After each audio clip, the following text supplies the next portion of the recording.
કેટલા કિલોમીટર ચાલતા હશો? 15 કિલોમીટર હાલવું પડે હાલીને. ટાઈમ સર આપણે ઘરે પહોંચી શકીએ નહીં, ટાઈમ સર આવી શકીએ નહીં. વાહન કોઈ કાંઈ આવતું નહીં, કોઈ મોટરસાઇકલ કે કોઈ નહીં આવે હાલે ખંભે કોથળો નાખીને હાલે જતા. 300-400 રૂપિયા ભાડું લીધી. તો આમાં તમારી બચત થશે. આમાં બચત થાય. બરાબર. તો આ સાયકલ વસ્તુ અમે કમાઈ શકીએ 5 રૂપિયા વધારે. હવે આમાં તમે જો બે પેન્ડર સાયકલ છે તો તમે તારે આમાં ધંધો અમારો થોડુંક રોજી રોટલી હાલે આગળ.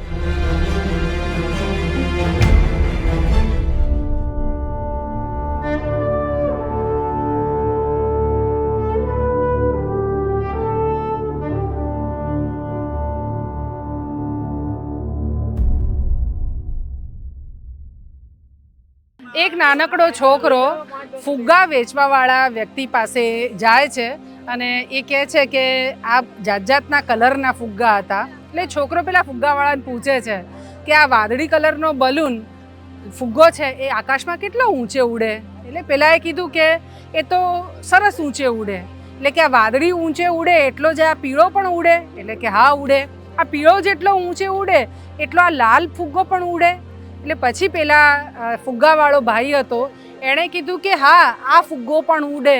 અને કેમ ઉડે? તો કે આ ફુગ્ગાના કલર ઉપરથી ફુગ્ગા કેટલા ઊંચા ઉડે ને એ નક્કી ન થાય, પણ ફુગ્ગામાં ભરેલો ગેસ, એ ગેસ કેટલો ભર્યો છે એના આધાર પર એ ફુગ્ગો આકાશમાં કેટલો ઊંચે ઉડે એ નક્કી થાય.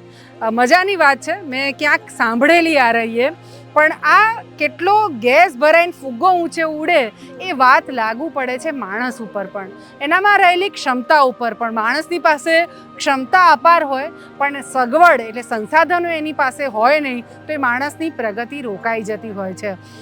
વિચરતી વિમુક્ત જાતિઓ સાથે વર્ષોથી કામ કરીએ, હવે તો તકવંચિત પરિવારોનો પણ એની અંદર ઉમેરો થયો છે. ઘણા બધા પરિવારો એવા છે કે જેમની નાનો મોટો ધંધો કરવાની સૂઝબૂઝ છે પણ એની પાસે સંસાધન એટલે આર્થિક સગવડ નથી અને એટલે એનો ફુગ્ગો જે છે તે ઊંચે ઉડતો નથી, રોકાઈ જાય છે. પડદરી છે રાજકોટનું અને ત્યાં કેટલાક પરિવારો છે જે લોકો ભંગાર ભેગું કરવાનું કામ કરે છે, કોથળા ખભા ઉપર લઈ અને ફરે. હું તો કહેતી હોઉં છું કે આ સૌથી મોટા કર્મચારીઓ છે. જેમ સફાઈ કર્મચારીઓનું મહત્ત્વ છે એમ આમનું પણ એટલું જ મોટું મહત્ત્વ છે, કેમ કે એ જો આ ભંગાર પ્લાસ્ટિકની બોટલ કચરો એકત્રિત ન કરે તો આ દુનિયા કેવી થઈ જાય, કચરો થઈ જાય. એટલે એમનું બહુ મહત્ત્વ છે. પણ આ પરિવારો ખભા પર કોથળો લઈને જાજુ ભેગું ન કરી શકે. અમે એમને પેડલ રિક્ષા આપવાનો વિચાર કર્યો અને એના માટે અમને મદદ માટે મુંબઈથી અમારા રાજેશભાઈ જે સતત ચિંતા કરતા હોય, એકદમ એમણે કહ્યું કે આપણે આવા, અમે પહેલાં પણ અગાઉ રાજકોટમાં જ અમે ગોંડલમાં કેટલાક પરિવારોને, મોરબીમાં, પડદરીમાં પહેલાં આપેલી છે, લોધિકામાં પણ કેટલાક પરિવારોને આ જ પ્રકારે પેડલ આપેલી, સુરેન્દ્રનગરમાં પણ આપેલી.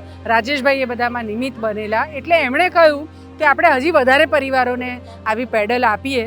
તો આજે પડદરીમાં એના જ ભાગરૂપે જે ભંગાર ભેગું કરવાનું કામ કરે છે એ પરિવારોને પેડલ આપવાનું કર્યું છે.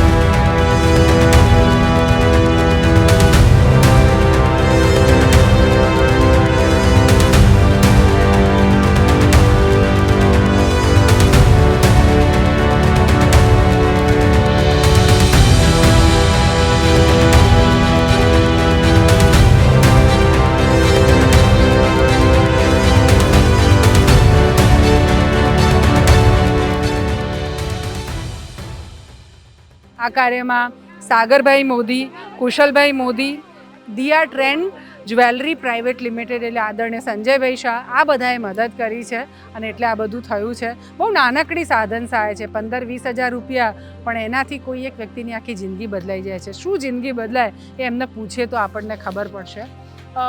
તમે કહેશો કે ભંગાર પહેલાં ભેગું કરીને વેચવા જાઓ કોથળો લઈને તો કેટલું થાય અને કેટલું મળતર મળે? પહેલાં અમે જતા હતા ભંગારનું, સકડા હિસકા હતી ને યાર સિંગલ, તો ભાડા કરીને જતા. ભાડા કરીને આવી, ભાડા કરીને જાય, પછી 100-150 ભાડા લઈએ, 300-400 કમાઈ તો અડધા એને દેવા અડધા બરાબર ટાઈમ છે. સર આપણે ઘરે પોગી શકીએ નહીં, ટાઈમ સર આવી શકીએ નહીં. તો બરાબર આ સાયકલ વસ્તુ અમે કમાઈ શકીએ 5 રૂપિયા વધારે, પોતાનું થઈ ગયું પોતાનું થઈ ગયું મારે અને ગમે ખભા ત્યાં ઉપર કોથળા પર બધું જે ભેગું કરો એની હા. કરતા આ તો સાયકલ લઈને હા, એટલે હા. તમે હા. આઈ થિંક ક્યાંક એક જગ્યાએ ઊભી રાખીને આજુબાજુના 50-100 મીટરમાં તમે વીણી પણ શકશો એવી રીતનું એટલે આવક પણ વધશે એવું વાઘ લાગે બચે છે છે હા. ભાડાના બસે આ કોઈ ટાઈમ બગડે ટાઈમ સર પોગી શકીએ આપણે બરાબર. અને આવી શકીએ આપણે ઘરે. તો રાજી છો? રાજી હો આપણે. શું કહેશો તમે? ભંગાર વીણવા ક્યાં ક્યાં કેટલું ચાલવું પડે તમારા દિવસમાં? આગું હાલવું પડે, કેટલા કિલોમીટર ચાલતા હશો? 10-15 કિલોમીટર હાલવું પડે. હાલીને સાયકલ હોય તો આપણું ફાયદો થાય, ભાડું ન દેવું પડે, કચરો વીણી ટાઈમસર ઘરે પહોંચી જાય. તમે આમ કચરો ભેગો કરીને તમને કોઈ રિક્ષાવાળા તો બેસાડતા નહીં હોય ને? ના ના હેરાન વાર લાગે. ઈ ન લે. બેહાડે બેહાડો તો એકલી સ્પેશિયલ રિક્ષા કરવી પડે અને એનું ભાડું ઘણું થાય 300-400 રૂપિયા ભાડું લીધી તો આમાં તમારી બચત થશે આમાં બચત થાય. બરાબર. તમારા ઘરવાળી છોકરાને લઈને બજારમાં ફરવા જઈ શકશો ને? સાયકલ લઈને. વાહન કોઈ કાંઈ આવતું નથી, કોઈ મોટરસાઇકલ કે કોઈ નહીં આવે, હાલે ખંભે કોથળો નાખીને હાલે જતા. હવે આમાં તમે જો 2 પેન્ડલ અથવા સાયકલ છે તો તમે તારે આમાં ધંધો અમારો થોડુંક રોજી રોટલી હાલે આગળ.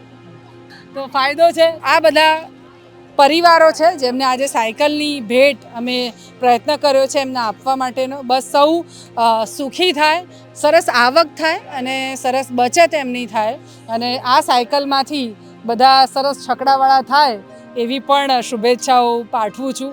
થઈ શકે છે. અમારો ગોવિંદ છે એના આવી જ સાયકલ અમે સુરેન્દ્રનગરમાં આપી હતી, અત્યારે એની પોતાની એણે રિક્ષા કરી દીધી છે. એવા અનેક વ્યક્તિઓ છે. તો બસ આમાંથી ખૂબ કમાય, તરક્કી કરે એવી આશા રાખું છું ને એમને શુભેચ્છા પાઠવું છું.